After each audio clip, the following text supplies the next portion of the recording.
Hello everyone, welcome back. This is the third training session. I'm joined today with Samer. We will continue our journey with Python basics. In addition, we'll try to solve at least one or two uh, problems from the vjudge website.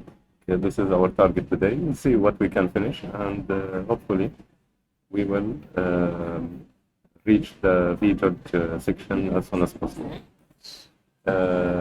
Today we are going to continue with some of the most commonly used data structure.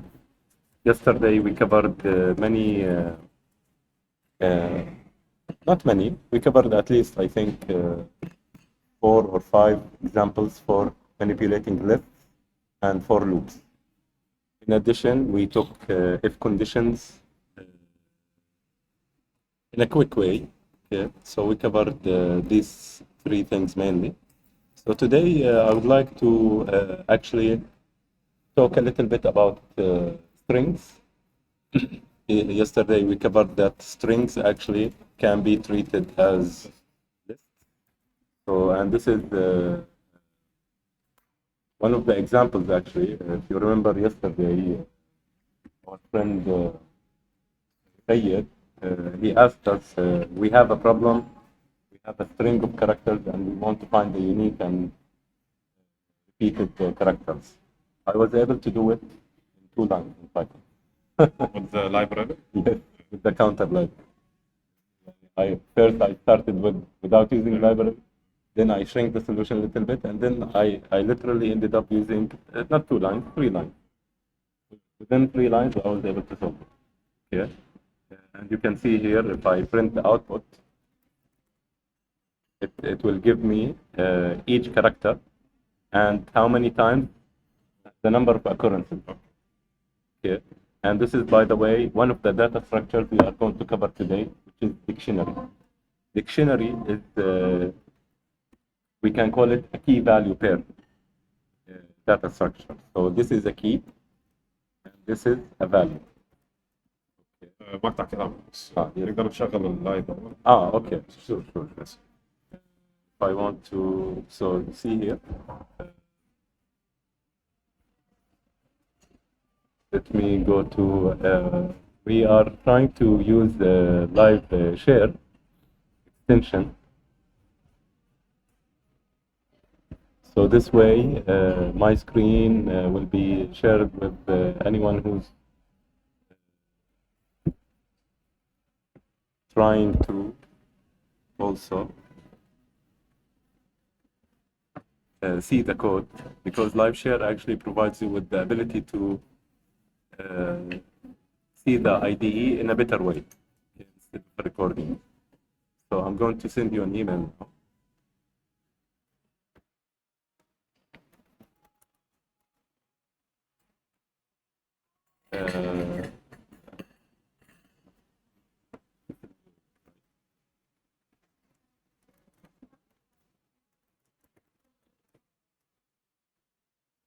Okay, sent. Whenever you click on the link, it will take you to your IDE and it will appear as if you are with me. Okay. So this is the key value pair. This data structure we call dictionary. And it is very common actually also in programming context. What is special about dictionary is it is a little bit easier to access the value of the items. With lists, usually you have to loop through the items one by one until you reach a certain item, then you can access the value. With dictionary, you can just call it by name. How can we do that? Let me first define a dictionary.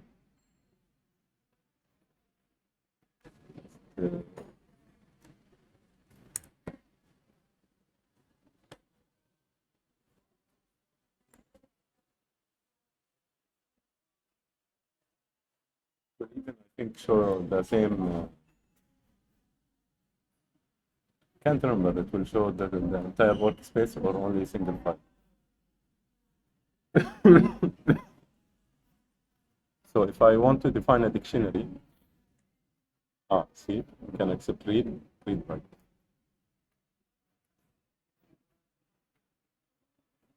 Okay, I'm right now, yeah, in context doc. Okay, I can see. So if I want to define a dictionary, I can say dic, for example, equals, and then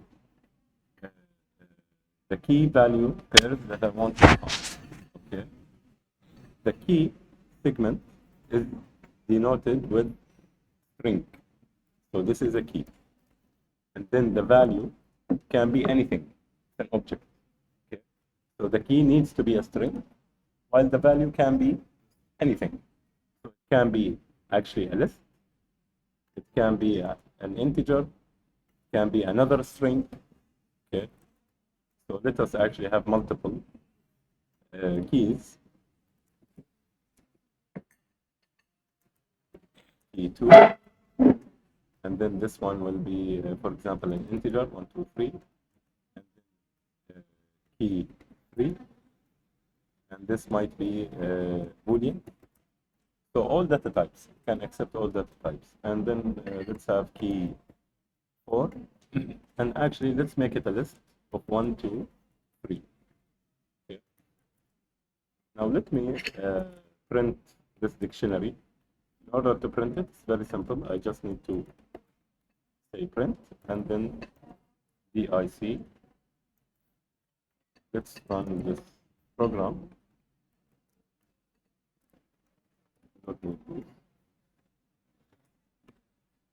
And you can see it printed the dictionary values and keys. Okay.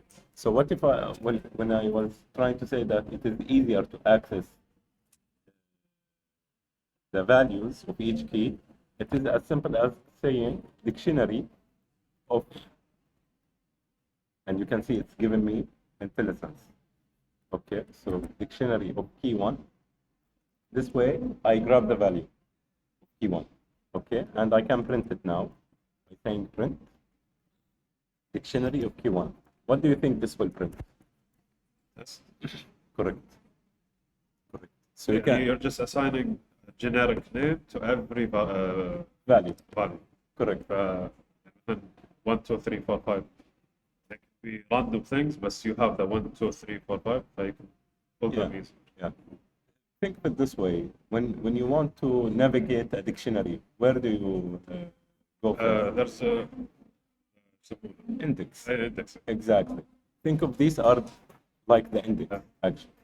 So, in a sense, it's actually faster to access the values because the dictionary is similar to hash map, actually, which is another data structure.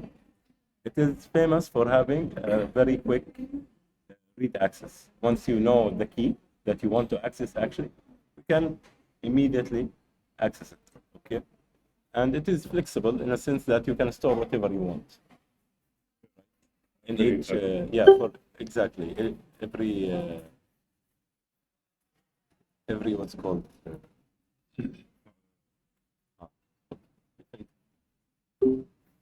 Whenever someone, every value that you want to access, you can access it. So, what are some of the things we can do with dictionaries? We can loop over them as well. Okay. Like what we did for list. So we can say for item in dictionary. Okay. And we can print the item. Okay, this way. We clear and run the program again. You can see that it's actually printing the key. So it is not printing the entire dictionary item. So if you want to print both, you can do it this way.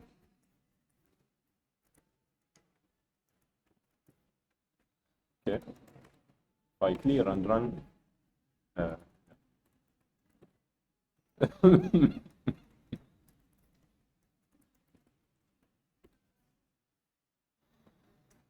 too many values to unpack.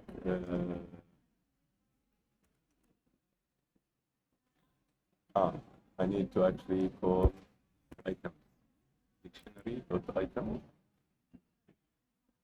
This will return the set like object. I believe it's this way. I'm not mistaken. Yeah. So this way we can access both the key and the value. We can call the dictionary.items, which will return the key and value. Okay. And then we can use them inside our code. Okay. Another way is just simply to call the dictionary this way again. Okay. And if I want to access the value, actually let me leave it so you can see both ways. Okay. If you want to access the value, you can do it this way. So dictionary key, and then dictionary of key. Okay. So this way you have the key and dictionary of key. This is the value. Okay. I clear and run the program again. It is doing basically the same effect. So two ways to iterate over the key value pairs inside the dictionary. Okay. The first one is It's clearer because you have access to both. But what if you want to manipulate throughout the loop? You want to manipulate the value of this key. So let us create an if condition, for example. Okay. If key equals key1. Okay. If it's key1, I want to change the value from test to something else. To, for example, value.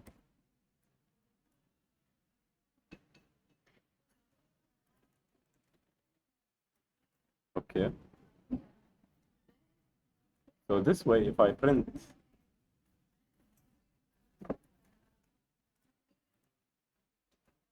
the dictionary of key1 later on, you can see that the value should change. Okay. So if I run this program now, you can see initially it was test. Actually, I didn't. Yeah, it is here. You can see that key1. Let's make it a little bit more clear. Can do this.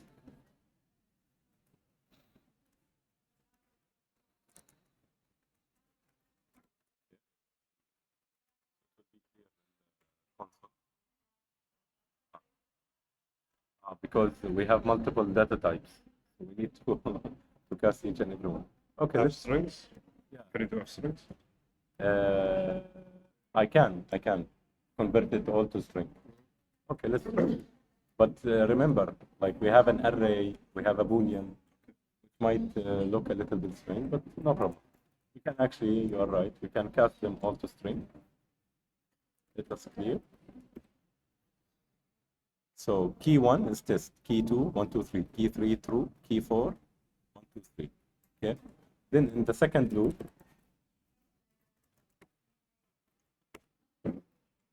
we changed the value of key1 to value. And you can see when I printed the value of key1, it actually changed. Well, yeah. What if I want to add an element to the dictionary? If I want to add an element to the dictionary, it is as simple as calling the dictionary again and specifying the new key. For example, we already have key 1, 2, 3, and 4. Let us add key 5. Okay? And I'm going to assign the value of 0 for key 5. Then I can print again our dictionary.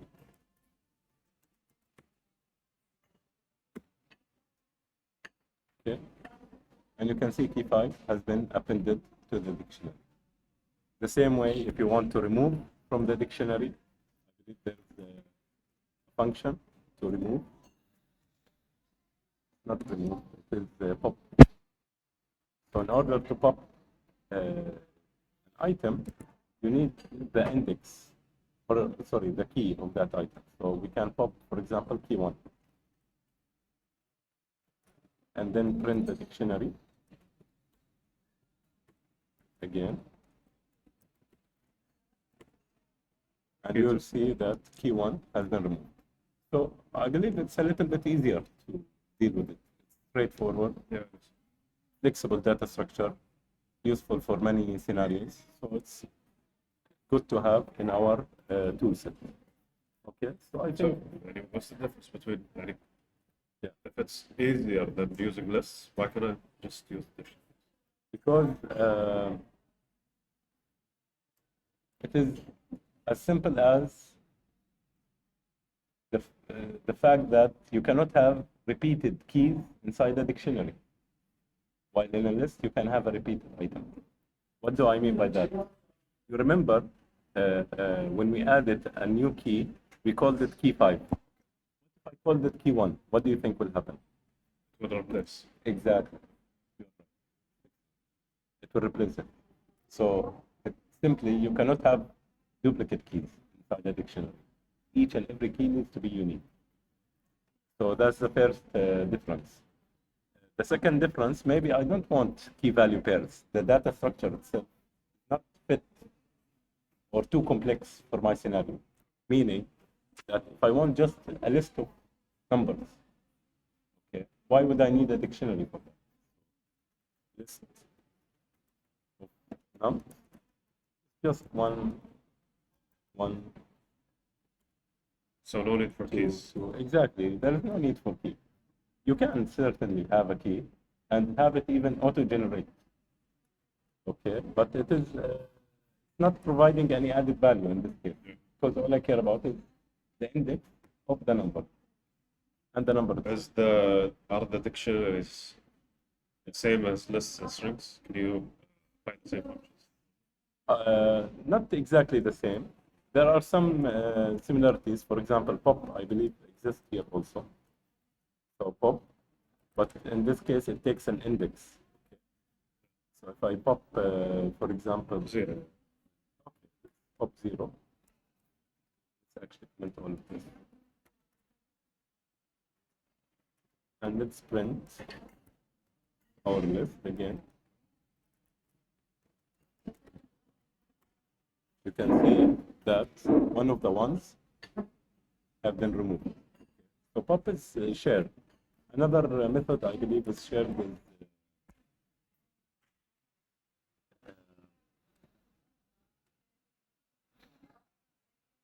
I think that's it really. Even insert here in the dictionary itself by uncomment this. Yeah, there is no insert in for the dictionary. So only pop I think is common between them. But the concept is still the same. For to append an item in the list. Did we take this method yesterday? Append? Yeah. I don't think so. Okay, so appending is also straightforward. So It adds at the end of the list. exactly, yeah. Append will add, for example, if I want to append 5, it will add 5 to the end of the list. Okay. We took yesterday slicing, which is a little bit confusing, you mentioned, right? So Yeah, between. yeah, exactly. From 0 to 3, for example, it will print 1, 1, 2. Okay. We add, you mentioned exit 3, it will print the last 3. Was it? We need to add this. Also. It's always confusing, really. Ah, yeah, this one, right? Yeah, because 5 is appended here. So if you want to print the last 3, or the last 2 in this case, not sure why it's always tricking us. There's also always an Ah, yeah. So, I mean, there are I like a little bit cryptic these methods, right? With this, so we have to take care when we are using our reference. I'll try to include also examples of the output, okay? Because I didn't actually add the output. So, for example, if we want to return the last 5 items, actually we need to put it here. Okay, we need to do it this way. This will return the last one. Okay. Okay. So let us come back to this reference whenever possible. Okay. What are those ones? Which one? Ah, you just okay. This is all for lists. Yeah. No, the one. This is the L because I didn't want to make it. Okay. Okay. I can certainly make it clear, just for the sake of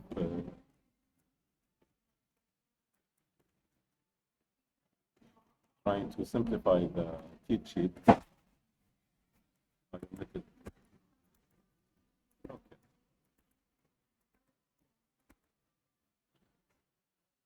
So we are done with the dictionary.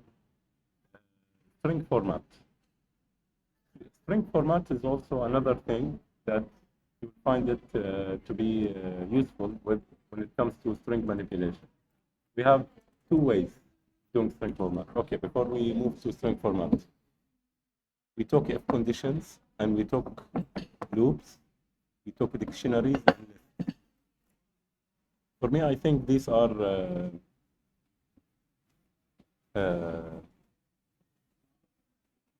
the main type of functions that we are going to rely on during the competition. Okay. In addition, I'm trying to actually go through them not in the correct order. Like if we want to go through it using the correct order, that would be like we finish the data types first, then we finish the formatting first, we finish the strings first, you know, and then we go through the if conditions, we finish them, then we go through loops. What I'm trying to do here is actually use them in the order of usefulness. A little bit different, okay? So we started with input, data conversion, then we moved to lists, then we moved to if conditions and loops. It's a little bit, yeah, not that organized, but I believe it will serve the purpose of getting us familiar with the required tools for the contest. So for string format, we have two ways to format a string, and this is common. We want to print a variable inside a string. Okay. So if we declare if name or first name to be, for example, John, and last name to be Doe. Okay. And we want to format the string. We want to print them together. The easiest way, Concatenate? yeah, concatenate. Did we explain it? I mean, it's just putting strings together. So. Yeah, but actually there are multiple tricks. Okay. Okay, we'll see now. So we can print it this way. Yeah.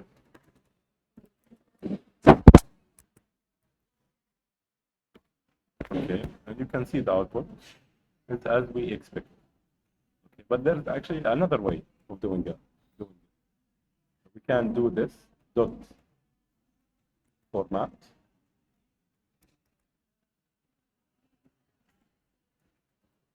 Okay. You can say first name and last name. This is the old way. I call it the old way of formatting strings. It is cleaner, right, than using plus. It's not. Maybe you can see it. Yeah, because you can see it now because the string is empty. But when you have, for example, hello, Okay, it's clear. and my last name is Now imagine we have to put plus sign Yeah. here. It will be this way. I need to put another plus sign here. And it gets messy, Yeah. you know, especially with long strings and multiple variables that you want to include. Okay, so this way, it's just a single string. You can use it as a placeholder. Like this is the first placeholder, index 1. So it will take first name and put it in this curly bracket. And then it will take the last name, put it in the third. And if I have, for example, age, another variable, okay, then I can include age here. And I'm something years old. Okay.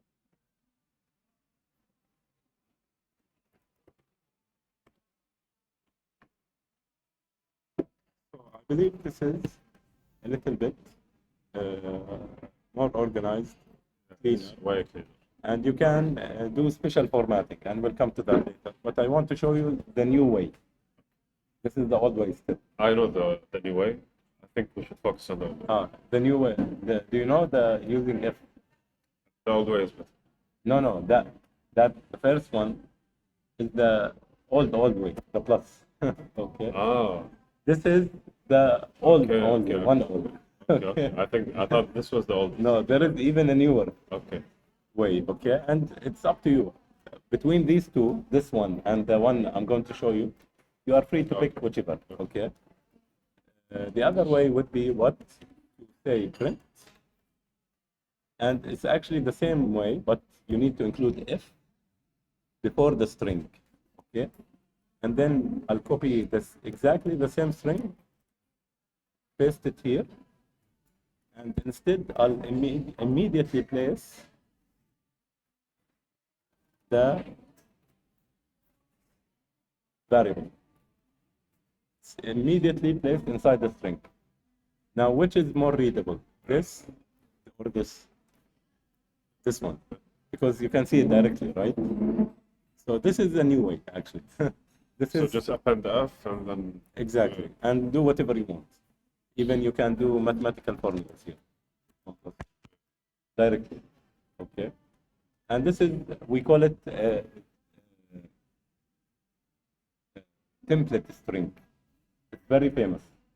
In other programming languages, they have similar format to this. So I believe this is the most convenient one and the most user-friendly one for programming. Now, what I wanted to mention that you can do special formatting for numbers. Okay, and this is a common requirement. So, for example, we have a decimal number. Okay, and that decimal number, maybe it is 12.5678. Okay, and the question is asking you, please format this number in a way that you only display 2 decimal places. I don't want the whole decimal place. Okay, and this might happen with long floats. So when this requirement appears, what you need to do is basically use the print command, call the number, and then, if I remember correctly, you just need to mention point to if, or was it if? Yeah. And call again our formatter. Okay. So what does it mean? It means please treat this number as a float and display only 2 decimal places. So if I print this number,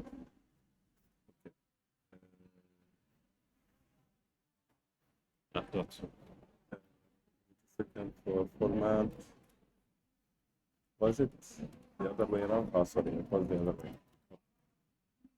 So point to if. So it displayed only, Hey, it rounds up.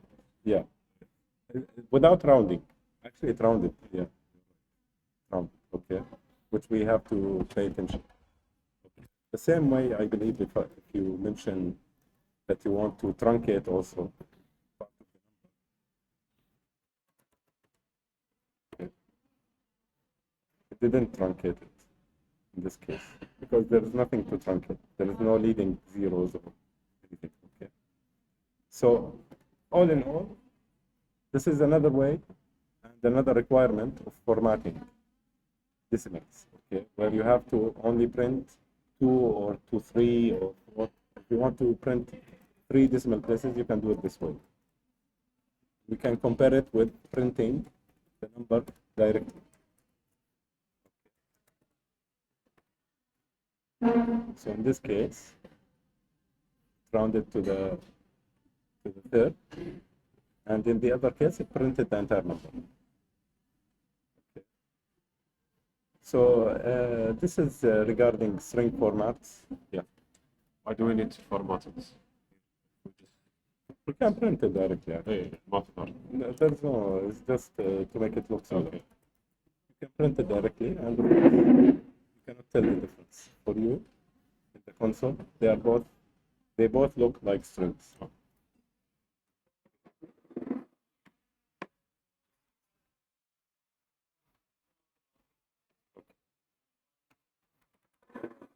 this is regarding string format. Let me see.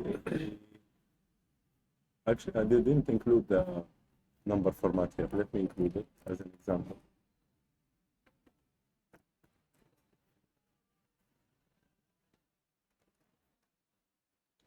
It's good to have it here in the cheat sheet. Okay.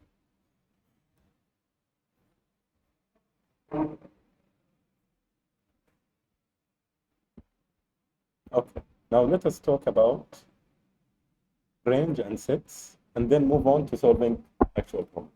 Okay. I believe by covering range and sets, while loop will cover it later. It's not that important now. But I believe range and sets are important. Sets, what is unique about sets is that it can only contain unique numbers or unique values.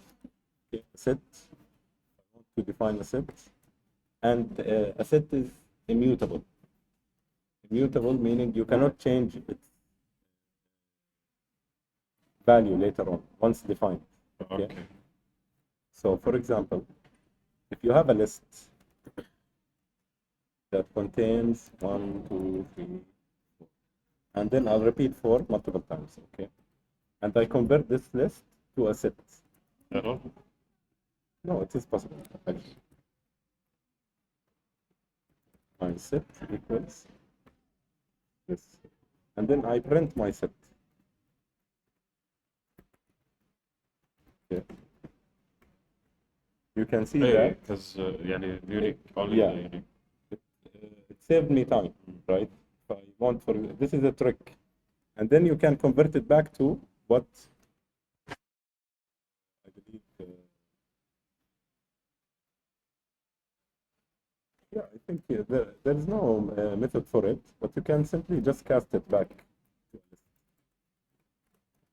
Do the opposite. Exactly.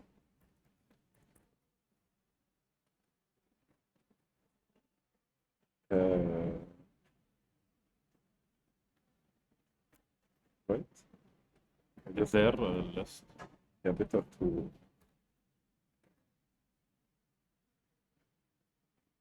built-in immutable sync. Yeah. So this way, it's better to not use the variable name list. Okay, better to avoid because list is a data type. Okay. So if I print, I say L equals list of my set again. Can't you just, without the L, print my set? Call it my list. Okay, so to avoid confusion. Here, you don't have to. Yeah, I can print it directly. Hey, my set directly. Okay, but I just want to store it back again so we can see it in action. So it started, I didn't print it before. So we print my list first, and we'll see that it contains repeated numbers. Then we cast it to a set, and we print to see the set, and then we print my list back again to see that we got rid of the duplicates. Oh, You got my point? So this is oh, yeah, it gets rid of them. It Yes. doesn't. This is an easy way to remove duplicates if necessary. Okay. Some of the methods available for the set. My set to add. If I try to add 4 again, it will have no effect. Beautiful. Yeah. If I go back and see.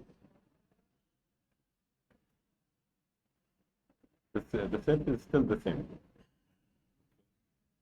It's a list now, right? No. My set is never changed. The value of it is still set. My set. My set never changed. You can see it or not? My set, okay. Oh, my set. We have 2 variables. My set my and list. my list. Okay. So, sorry, did I mention it's immutable? It is immutable. Sets are immutable. You can add to them. Oh, you can't. What I meant, what I was trying to say is,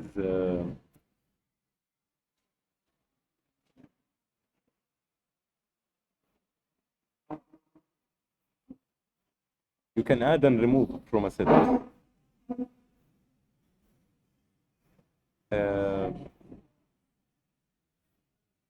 Maybe that was the tuple.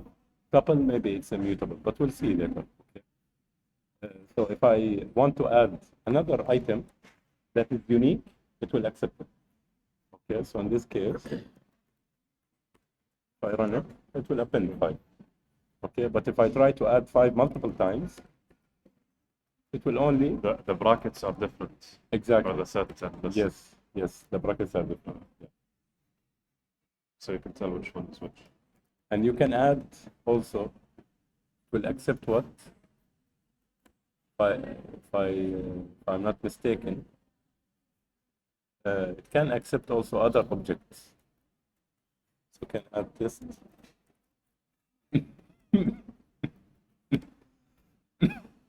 Can accept strings. It can accept also arrays.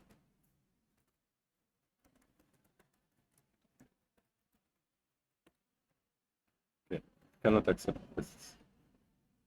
The unhashable type. So only maybe simple data types are acceptable. Means booleans.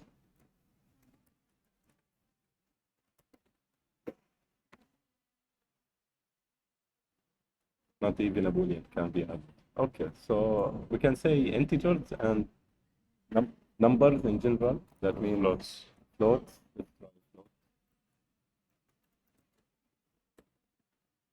Yeah. Interesting. Okay, floats, string, but not booleans and not arrays. I think you can add tuples also. Tuples? Yeah. We still didn't cover this data type. A tuple is basically 2 items. Exactly 2 items. Tuple? Tuple. With a T? Yeah, it's a tuple. Okay. And you can see even this built-in immutable sequence. This is the immutable. This is the immutable. Okay. So this, no argument is given. An empty tuple, terrible, so on and so forth. So this I cannot modify. Okay. This I cannot modify. Okay. Once it's created, you cannot modify. So 1 and 2. And this is, by the way, you can see an example of it here in counter. If we comment this, let's go back to this counter example. This counter is a class, built-in class, okay, inside Python. And it is designed specifically for the scenario that our friend was talking about yesterday. And you can see here one of the scenarios where a tuple is used. If I use something, of course, first you define characters. This is just a sequence of characters, random, okay, whatever you want. And then you create a counter of these characters this way. Okay, you pass it the characters, and it creates for you a counter object. And this counter object, you can use one of the methods inside it called most common. And you'll be surprised that most common actually returns a tuple. A tuple of Okay, الكاركتر و how many times it exactly. And it is ordered. So A repeated 7 times, space 5 times, C 4 times, and so on and so forth. So this is the use case for tupling. Okay, because we don't want to we don't want to modify it to begin with, right? We just want to read from it. And you can access the values of the tuple. For example, you can say most common equals this, okay? And you can say, if you want to find the top most common of 0, okay? If you want to print it, very simple.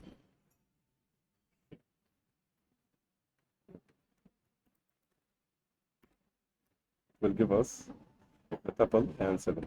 And what you can do later is simply, if you want to access key value equals most common of 0. We can call it char and occurrence, right? Okay. We know that most common returns the most common Tuples. characters inside the string. If I say most common of 0, that means it will give me the first one, which is basically the most repeated. If I want to know which character was most repeated the most directly, I can extract the tuple into, imagine the No, tuple. I know. This one. I'm saying about Yeah, exactly. occurrence. Imagine that it is actually A and 7, right? This way. This is the value, right? So basically, you're taking the A and placing it in char and occurrences in 7 directly. Okay. It's very common. You'll see this commonly in the Python code. So this way, now if I try to print char, and let's say is repeated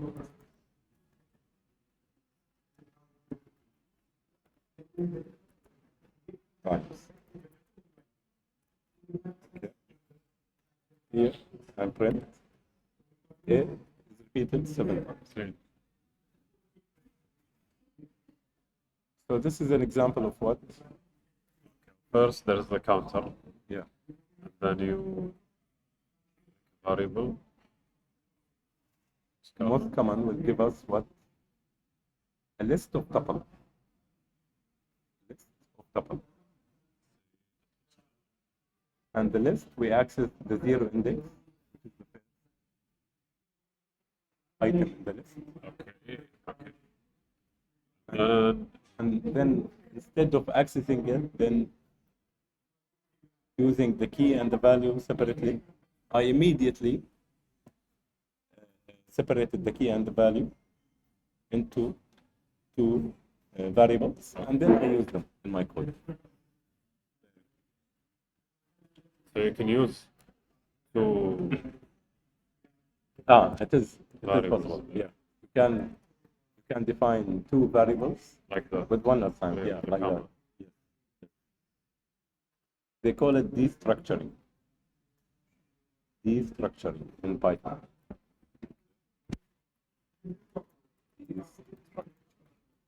And this one has to be a tuple because there's two variables. Then you define it one. You can actually grab the first one. Ah, You can. okay, It's up to you. okay. Okay. Or you can grab both.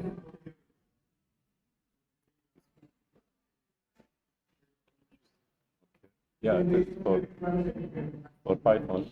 Tuple is I'm not sure if it's unique for Python, but it is used a lot in Python. That's why I wanted to include it in the cheat sheet. It's a good example. Yeah. Actually, I didn't include it yet. The tuple. Okay. Add a place for it.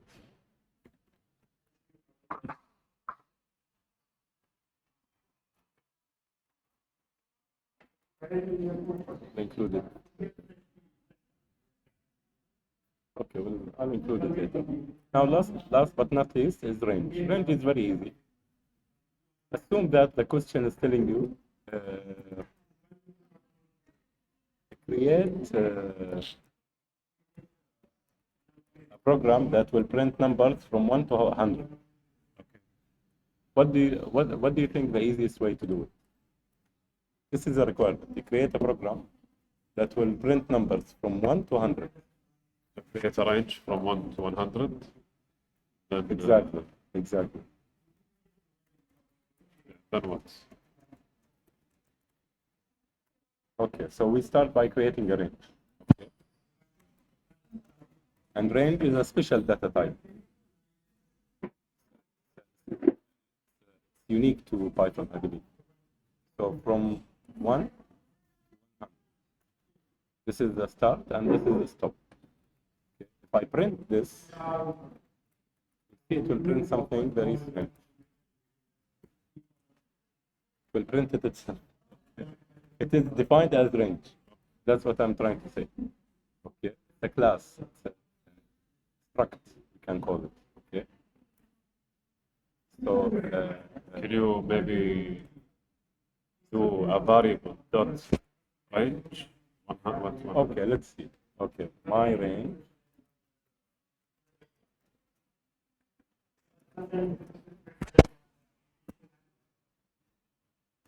It's not there. But you know what's the easiest way? Maybe you missed it here. Very straightforward. We have loops, right? So treat it as a loop. So for and run through it. item in my range, print.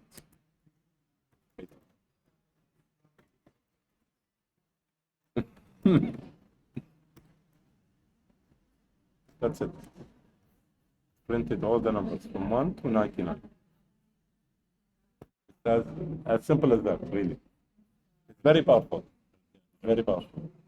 Because within like 2 lines, I was able to print all these values. Okay. These two lines and loops, I think I need. Okay, we'll go through it. Just let me take pause. Okay. Right now, we will try to solve one of the problems, vjudge. I found this problem the beginner level 1. Honestly, I didn't review it previously. I just picked it at random. Let us read it and see what we can understand from it.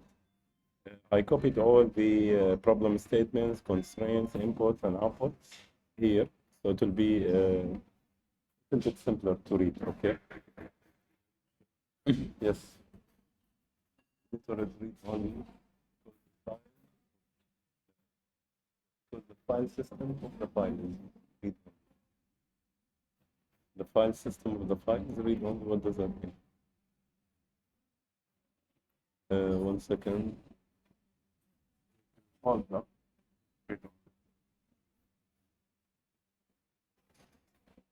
Okay, can you ask? Can you join read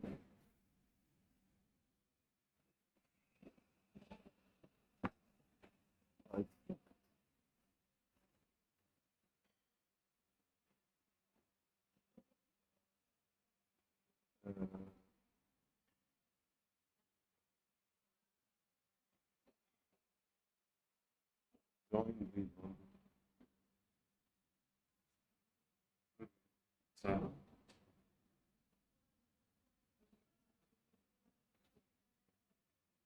Do you need to sign in actually? Because I don't remember I signed in. Yeah, I'm signed in, I think, to GitHub. We can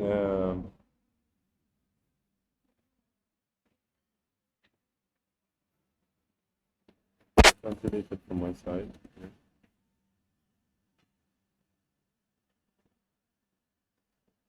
Okay. Says that you left the collaboration.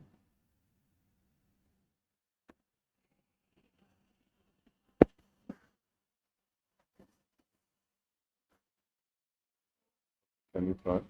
Oh, okay. So you need to sign in, unfortunately. Okay. Maybe in the settings I can allow anonymous. Anyway. Okay, so this is the problem statement. We have a truck which can carry at most 10 kilograms. We will load bricks onto this truck, each of which weighs W kilogram. At most, how many bricks can be loaded? So we have a truck, and each truck can carry certain amount of kilograms load. Okay. We want to load bricks onto this truck. So at most, how many bricks can be loaded per truck? This is what I understood. How many bricks can be loaded per truck? So what are the constraints? N and W. N and W. We go back. N is the, let's make it clear. N equals what? Yeah, perfect. Truck capacity. And W, brick weight. Okay.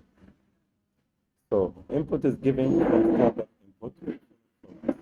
They give us the truck capacity, which is 10. The truck can carry 10 kilograms, and the brick weight is 3. So asking how many bricks can be loaded on this truck. If the truck can carry 10 kilograms, and each brick is 3. So what did we do? And you did it almost by look, right? By looking, you figured out the problem. But sometimes it is better to write down our thought process. I know it's straightforward. We basically we divided the capacity of the truck over the number of bricks. So if that truck, because it's a singular truck, is able to load only 10, so we tried to fit 3 threes, basically 3 threes inside that 10. Okay, let's imagine it this way. If the truck, I know it's a little bit silly way of imagining it, but it is my way of doing it. 1, 2, 3, 4, 5, 6, 7, 8, 9, 10. Okay, and each brick will take 3 places. Okay, so this is the first brick, and this is the second brick, and this is the third brick. I know we have a little bit of space left, but we cannot fit the brick inside. We cannot cut it in half or cut. So in simple terms, this is a great use case of modulus. Remember modulus? We didn't put modulus.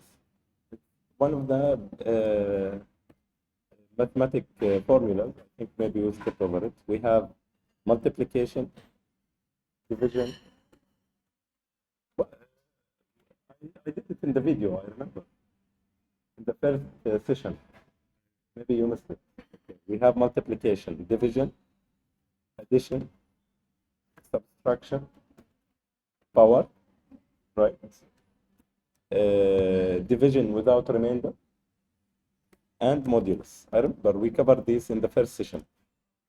Okay, so in this case, out of all these, what we want to use is the modulus. This one. It will help us solve the problem. So let us imagine if I want to print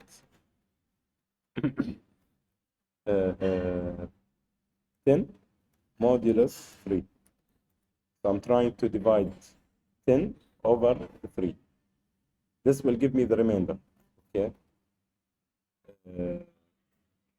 Sorry, in this case, no, it's not actually modulus. We can use the division without remainder. It's easier. It's easier this way. Okay. So this is the first case. And the second case is also 10,001. Okay. Let us clear and try to print. We can see, oh, sorry, I didn't see. We can see that it actually produced the correct output. Right? So what is remaining now? Remaining is that we capture the input from the user. Okay. Now it's in the problem they are saying input is giving a standard input. We need to capture it from the user. So we can say a truck. The first value is what? N, which is the truck capacity. So I'll call it exactly that, truck capacity equals, yeah, of course.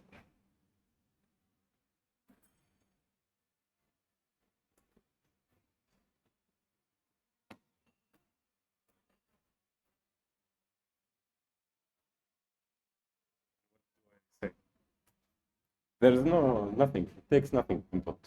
Takes nothing? No. It will immediately return the string value.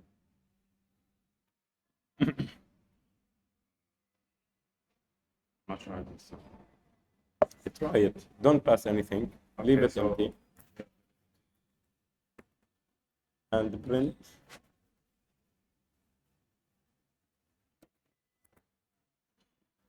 Okay. Right. So there's still going to be input from the user. Yeah.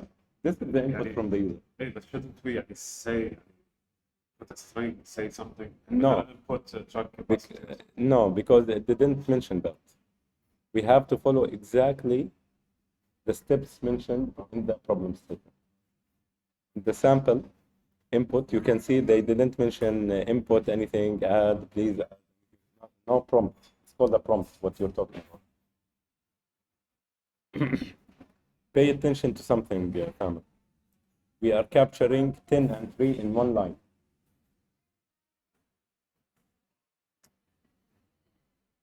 You remember we spoke about this yesterday.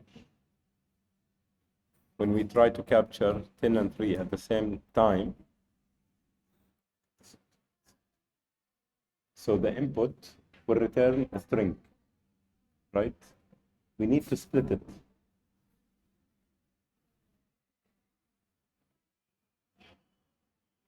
Input itself will return a string. So it's going to be one input? Exactly. Going to be one input. What we need to do is split it first. Then out of the splitted value, we can extract the N and the W.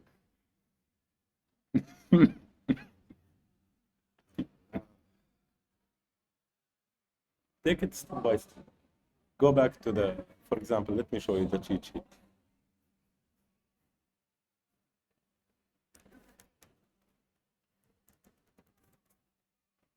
You can see, remember,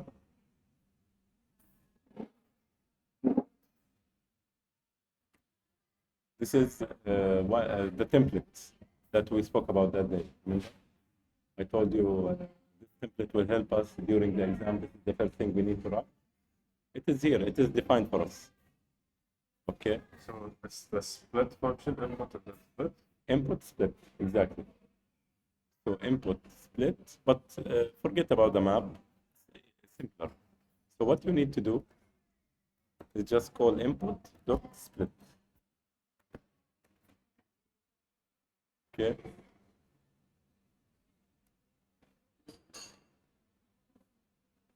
you want to specify the split character, in this case, it's a space, because you can see between 10 and 3, there is a space. 10,001, there is a space. Okay. So how can we define?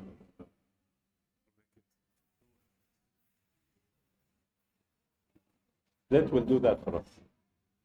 Try to run the program. Let us see what is the output of print.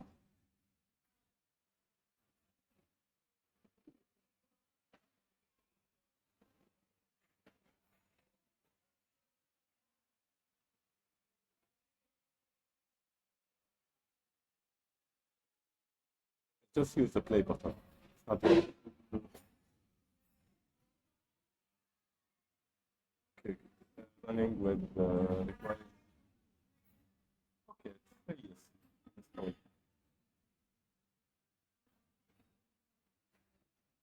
Maybe your Python version is 10, not 11. Oh, no.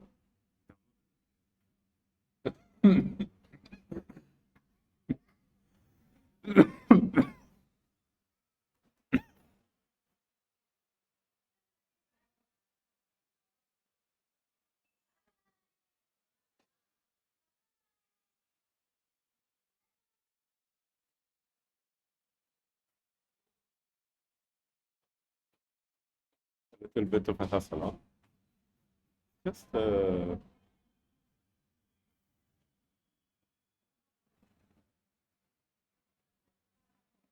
do this. installing something.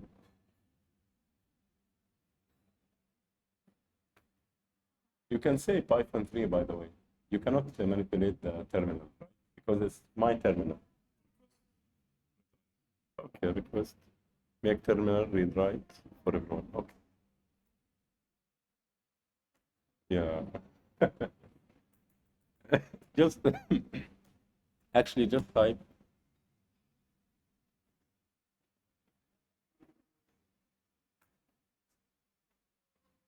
Ah, Ah, okay. okay, but you didn't. Yeah. Okay, clear. Or okay, type anything.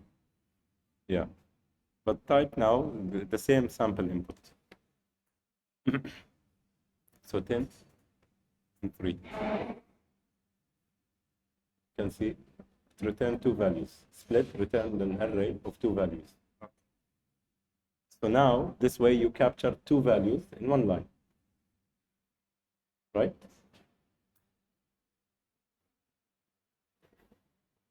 You got it? Yep. Okay, now we want to put each and every value in a variable. How can we do that? We want to put 10 in a variable and 3 in a variable. So what is the data type? 10 and 3. What is the data type? No, the data type of this split returned what? Exactly. List. How to access the first index and the second index of a list. Start with that.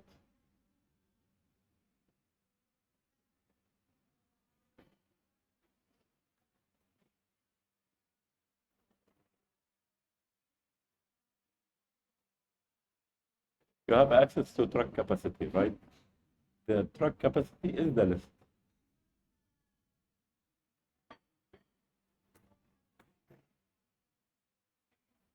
What's the function for product? I'll try to help you.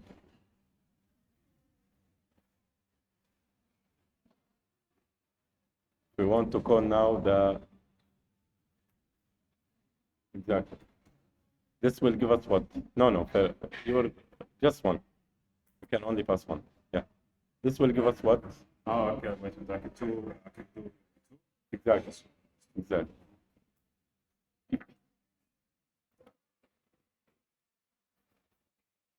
Again, truck capacity. It is the name of the list. So now instead of list one, ls1, not representable, this variable name. Use a different variable name that represent. We said the first one is n.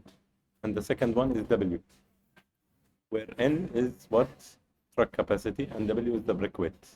So try to use, Is there yeah, no, we want the variable name to be clear. So when we use it, we understand what we are using.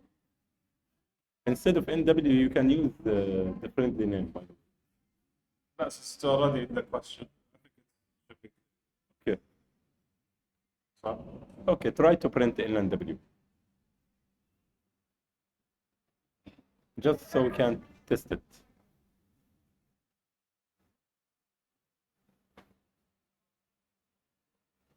Yeah, print it directly. shouldn't we print the input first? Which input? And truck capacity input, and then under it print truck capacity. It's for us, this right now we are printing so we can debug. We are not printing to submit the answer. So,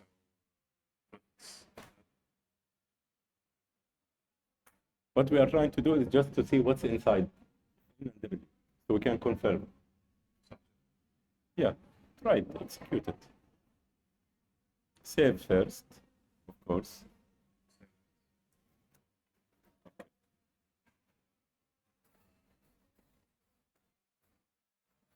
Okay, execute it again because it was not saved. Okay.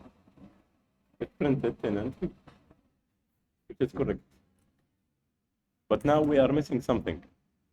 What do you think the data type of 10 and 3 in this case?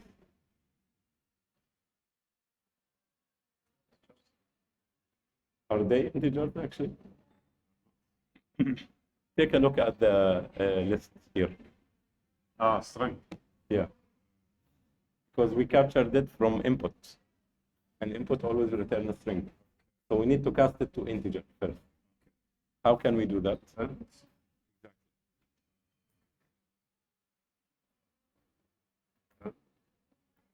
Okay, nice. Okay. Then we do the arithmetic. But we didn't store it anywhere. And you converted in, copy of n was converted to integer. But you converted it and you throw it on the ground. Okay. So store it, Let's say for example, yeah.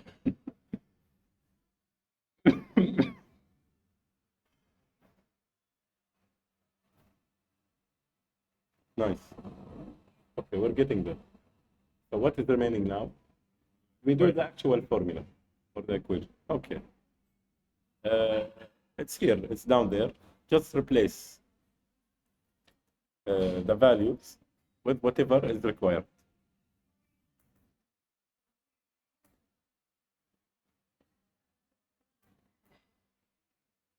Which N and which W? Yeah, exactly. Don't forget that. Okay. after running, I could see there's an error. I could, if I miss something like this. Yeah, yeah, of course. It will display it in the console.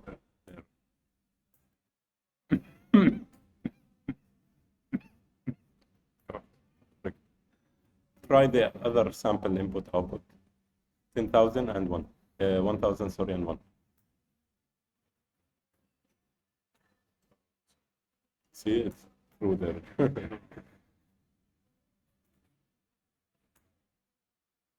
Okay. Looks okay. Two samples are correct. Shall we try to submit it? Okay, I'll take it this way. I never tried it actually for the vjudge before, so let's see how can we do it. There's a submit button. I already selected Python.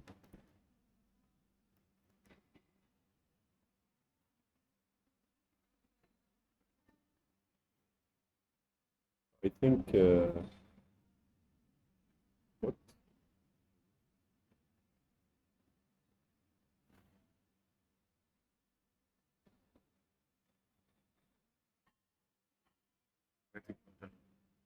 It's doing the jitter.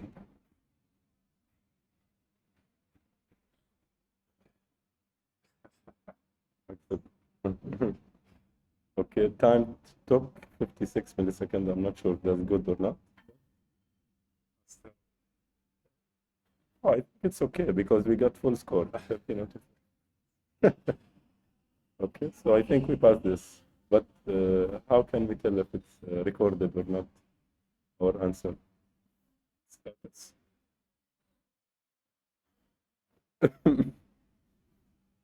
What is our account name? Ah, yeah, it was there, right? So yeah, accepted. Okay, not terrible. 56 milliseconds. Yeah, so what? Right, because Some of them took 9 milliseconds. Okay, we don't care about speed. The Python speed is the last thing we care about. Okay, so we finished the first one. Let's move on to B. And I think,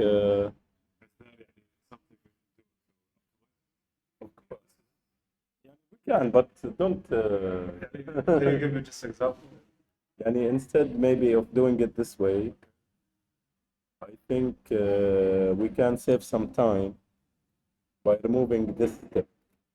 Like basically, we split and then we cast directly. There is no need for intermediate variable. Okay, this way. Let me copy this. I don't think it can get okay. You want to log in with vjudge from your side? I'll share with you the what's called. We sent it to us yesterday, right? Where did we save it? We saved it somewhere. The username and password. No, I don't think so. It was on. You have to go back to that chat. Okay. Anyway, I'll send. I'll see how we can.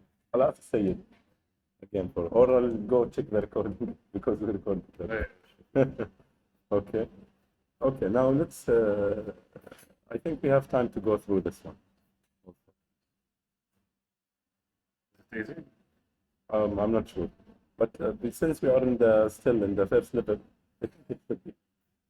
So let's leave this actually. I'll leave this,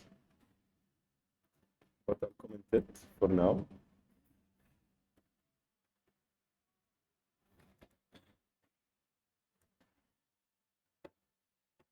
Okay. Now this one is called multiplication. Compute A multiplied by. I think it doesn't get more straightforward than this.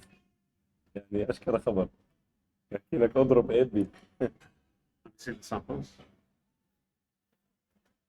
1 5 10. Oh, okay. يعني okay, it's good. It's good. يعني this way we are يعني ممكن هذه كانت أصعب شوي.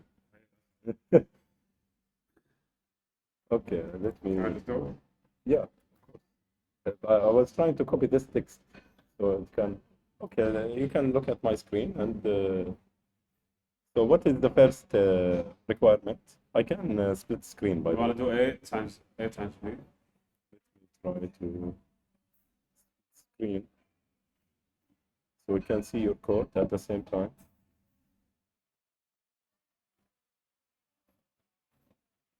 What does it just do this? There is a shortcut for it, but wallah, I'm too lazy.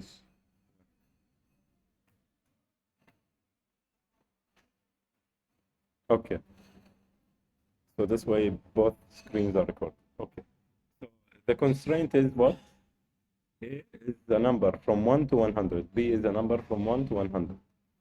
All values are integers, so we cast to integer. And if you can see that also the same trick applies. We need to capture it in the same line.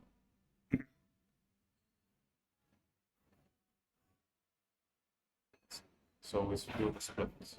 Yeah. What do we call Input with split. Call it number A, number B. Yeah. Okay.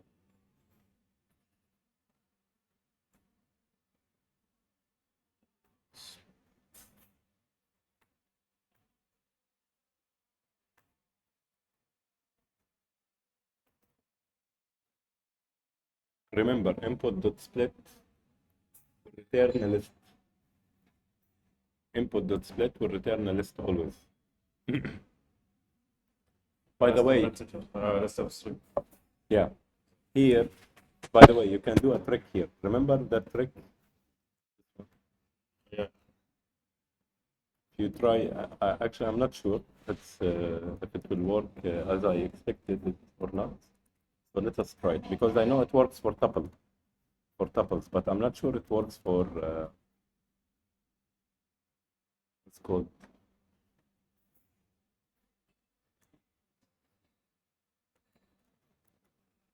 Yeah, it works. Works. Yeah. So you can do it this way. But of course, 1 and 2 in this case are what? Okay, okay. They are still strings. So you need to convert them. It's more compact this way. More readable.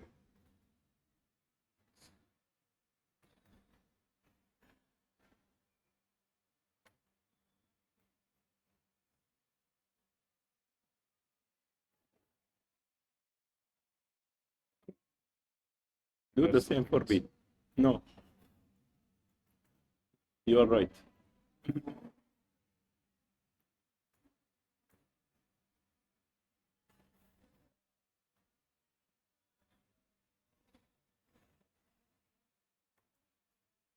Correct. Okay, try to feed it the same sample input. So 2 and 5 first. You did. I didn't save. Try it again. 2 and 5. Okay, and try 100 and 100. The sample 2.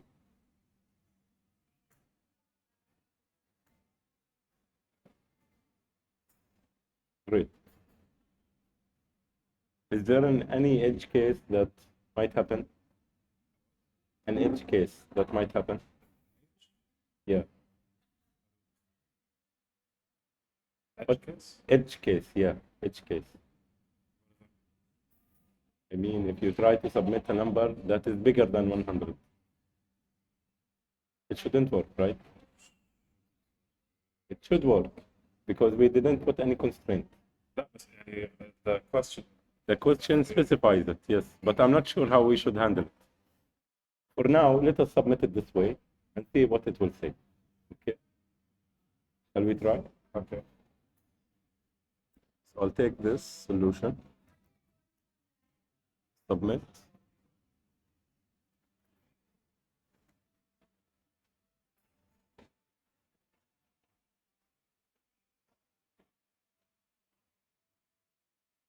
If it accepted, then I think we don't have any. It accepted. There's no need to account for it.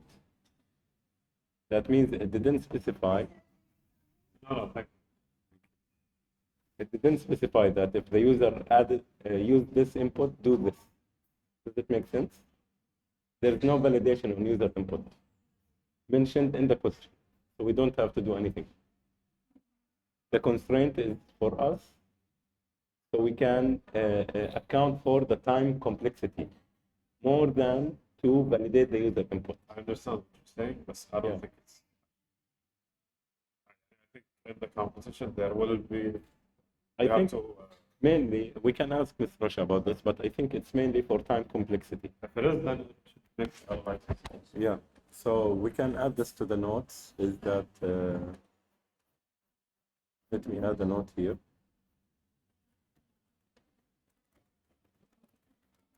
And where is the vjudge?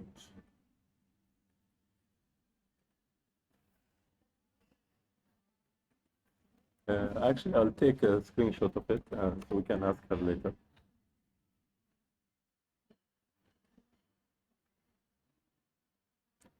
Yeah, clearly it says constraints. Take that. Yeah, yeah. I think it is meant for constraints only. It's not for validating user input, but I'll add it either ways.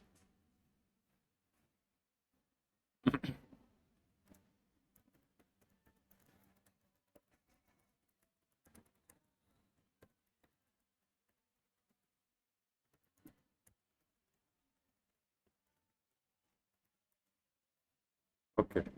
I'll ask her inshallah next time. Okay. Do we have time for another one? Okay. Let's do the third one and end with it inshallah. We have, okay, it's called C box. We have removed A balls from a box that contained N balls. So I'm going to type immediately A balls, N balls removed. And then N number balls Can I in change? the box. Yeah, you can type.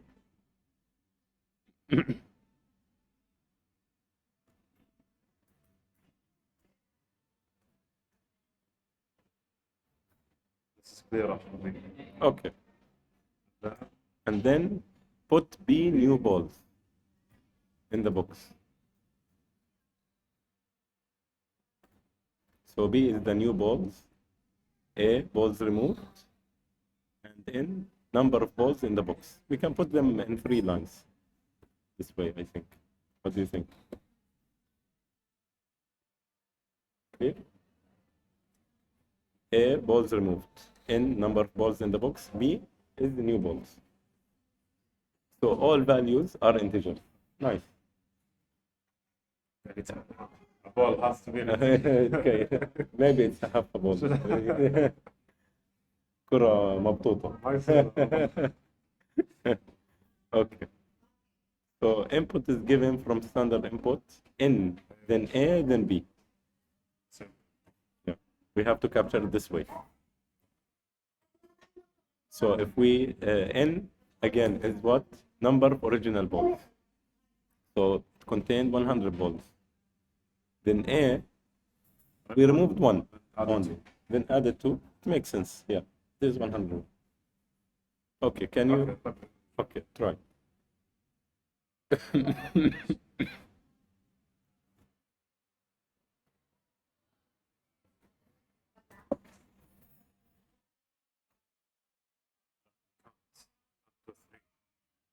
Try. Why not? Try. You can do 3 because it's a list. With a tuple, yeah, you are limited to 2.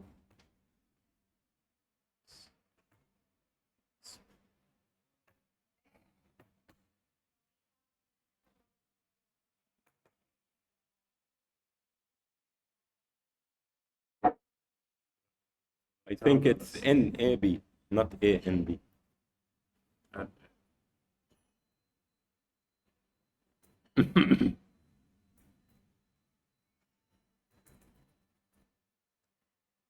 Okay.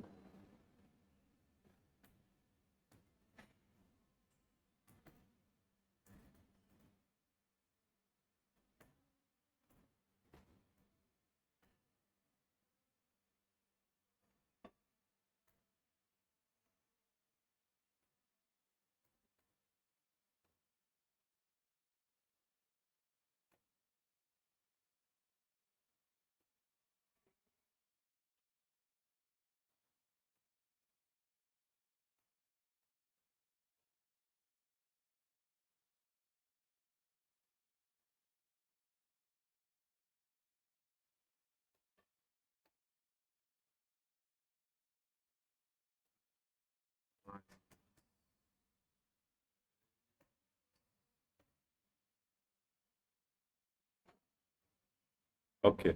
Word of caution here. There is an order of execution when it comes to uh, multiplication, addition, subtraction. from left to right, and then plus, then minus. لا, oh, should Okay. be from left to right first. I know it's from left to right, but order of operation. There is a يعني addition, subtraction are the same. Should be the same. addition and subtraction. Yeah. You're right. They are on the same level. Okay. So that should work. For me, it's always better to not risk it. Meaning, whatever you want to be done first, see, you can just, yeah, just surround it. So this way you ensure, for whatever reason, maybe you don't remember it correctly, or it's better to not take chances, right? Try the sample input 100. Didn't work. Too many values. So unpack. So we have to do it the old-fashioned way. So no split? No, with the split. With the split. But we first store it in a list. Then this list, we access each item by index.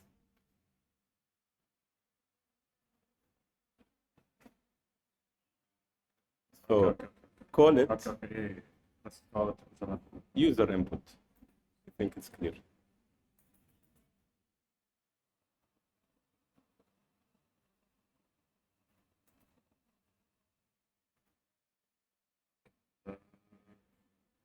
Input. Yes. And then access each item by Hey, what's the? I index. forgot how Brackets. Brackets. Then the index.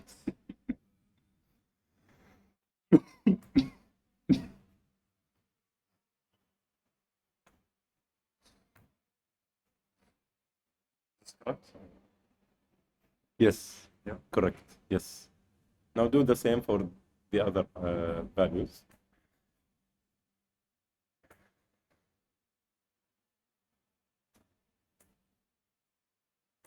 Correct.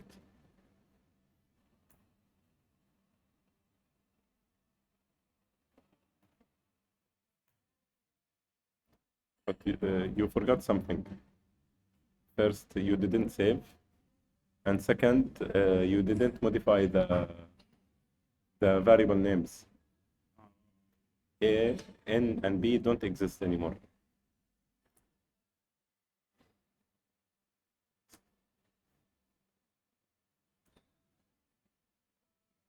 Yes. Okay, I save. Try to run it. So the first one, 101, 2. Correct. The second sample, 102, 1. Correct.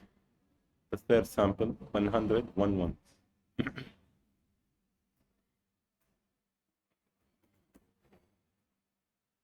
Correct. Shall we submit?